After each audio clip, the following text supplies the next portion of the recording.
I have to ask, Steven, with the departure of the other stats bro, Enos, what do you have to say about that, and how are you going to move forward from this after losing one of your good buddies? I mean, he didn't die, mate. Everyone's been coming at me like he passed away. Then I would be sad, but he just moved down the road, mate. I see him soon, like in 3 weeks. It's like our first game. I'm not going to miss him. I'm going to see him in a couple of days. Unbelievable. On the court. On the court. Yeah, exactly. No, but he's definitely going to be missed around here. It's definitely sad, but that's just how it goes. But again, the relationships that you make around here, especially in the locker room, they really stick. It ain't.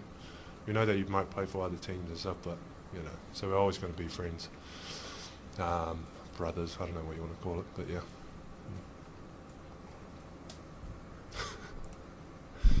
Do you have your glasses on backwards, bro? I do, yeah. That's awesome. I always wear them like that. Outstanding, sir.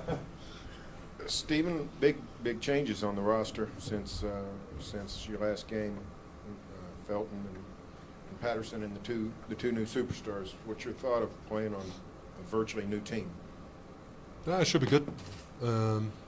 Yeah, I mean, I'm telling everyone, the main thing is that they're good locker room guys first, and they definitely are.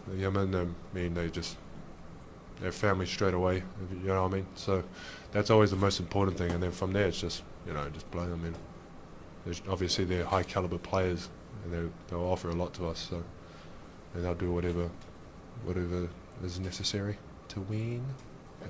How can you tell somebody it's a good locker room player quickly? What's the sign? My judgment's on the handshake, mate. You got to give a good, back to old school, mate. You just got to give a good handshake, eye contact, and and they all did that. It was good. So embrace them, and so yeah, that's how I know right away, good guy. So yeah, good guys in my books, mate.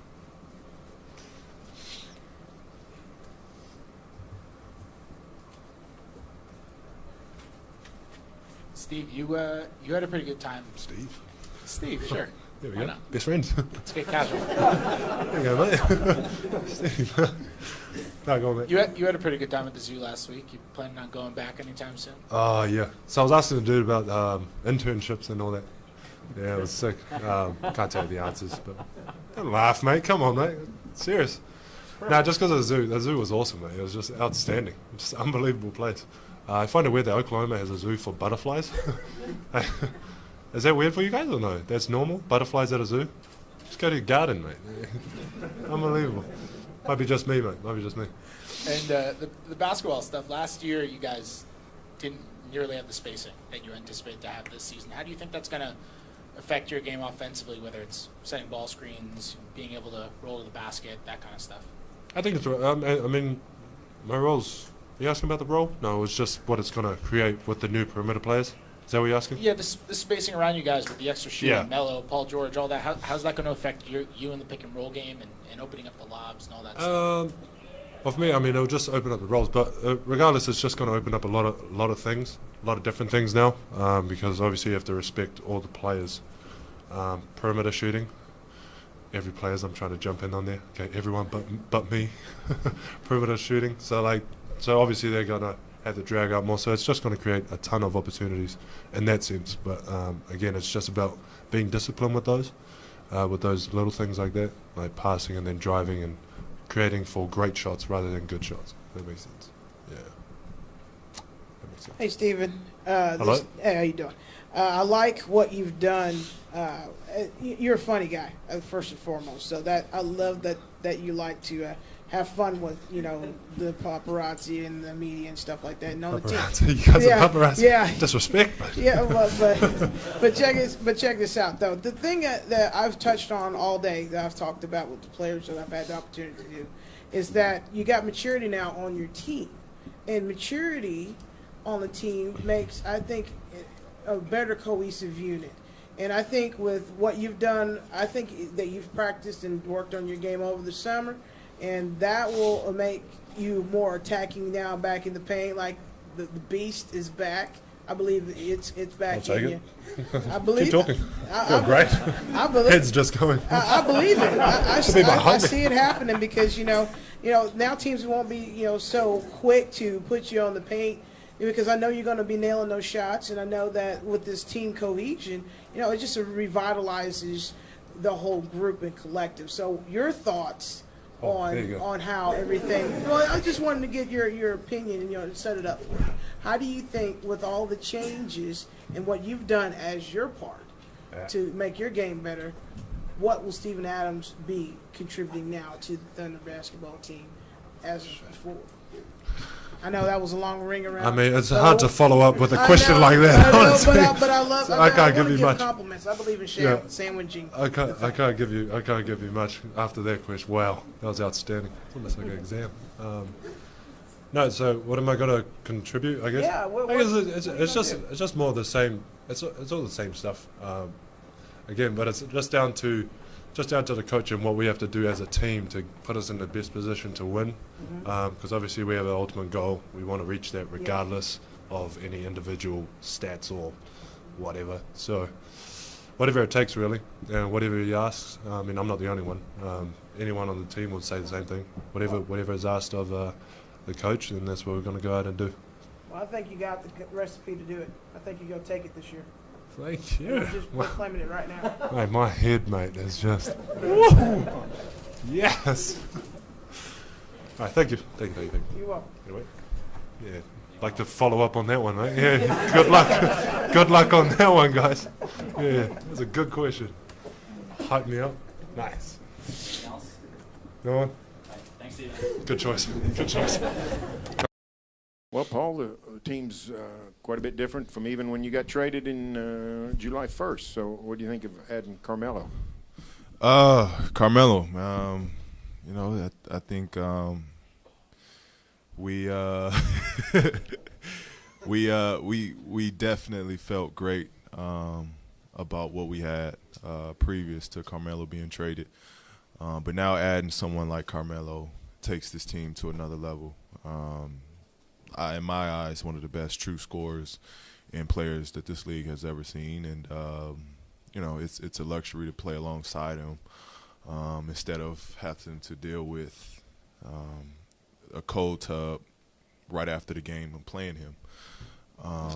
So looking forward to his addition and what he's going to bring. He's been around a long time, but still an effective scorer. You generally, I assume you guarded him most games. Mm-hmm. What's he still like to play against?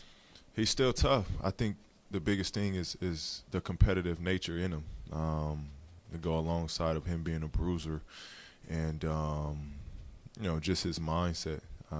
He's one of the most skilled. It's not even his ability to score, but just the skill that he has to do other things as well. It's going to make him a very, very great piece for coach and for Russ and I to be able to use. Paul, you guys do some similar things. How do you see your game and his game working together? Well, hopefully, Russ and I both make the game easy as possible for Mel. I think I can take the alongside with Robertson, taking the matchups defensively to leave Melo just to do what Melo does, and that's put points on the board, and that's to be a mismatch, a matchup problems on the offensive end. But, really it's to take that pressure off him defensively to where he doesn't have to exhaust himself chasing the smaller guys or have to, defend the primary guys on most nights. So I think we'll work well together. We're completely different players in my eyes. But we both have one common goal, and that's to win. And he's ready to win, and he wants to win now. So, we definitely got that in common. Paul, this was a question even before Melo arrived, but just the divvying up of the shots. You, Carmelo, and Russell are guys who are used to taking a bulk of the shots. How do you think that's going to work in the offense this year with you guys working together? I mean, it should work. This is not something that's new. This is not something new where three guys have been paired up and they haven't found ways to win. It's not going to be about who's getting shots. All of us we talked about this. It's whoever has the flow, whoever has it going. And then it's you know, I've always played the game as, you know, you let the game dictate who shoots. And you know, those guys play the game the same way. So I'm not worried about shots, neither of those two guys. We want to win, and that's it. Paul, what does this tell you about this new organization you come into, the Oklahoma City Thunder, their commitment to winning, adding pieces like you and Carmelo? It means a lot. You know, it means a lot. When your front office is that active in the summer and free agency and acquiring not only players but acquiring superstar players, it says a lot about that front office. You know, it sure says a lot to Russ that, you know, they're committed to bringing and putting guys around him that's going to give him the best chance to win. That's what you want to see out of a front office. Most people agree the shorter preseason, they like that. But with all the new pieces, and not just you guys, but working with your new teammates, you got a shorter time to get that together. How do you deal with that? How long do you think it'll take before you guys can get it? You know, I'd be a realist. It's going to take a little bit, but I think the best thing about it, myself with Melo, we have some chemistry to an extent playing with USA together. Russ and Carmelo played together in USA, so to some extent and degree, we have some a level to start off at. We have a base, I think. But, you know, it's going to take some time. We want to get going as soon as possible and get used to one another as soon as possible. But I think if we take the approach day to day and focus on something to get better at day to day, we'll be all right. Your versatility is go ahead. Okay. Your versatility is remarkable at a really high level. Is there any particular thing that you feel is not a weakness, but something you can improve on, and is there something on the other end that you feel is just your biggest strength?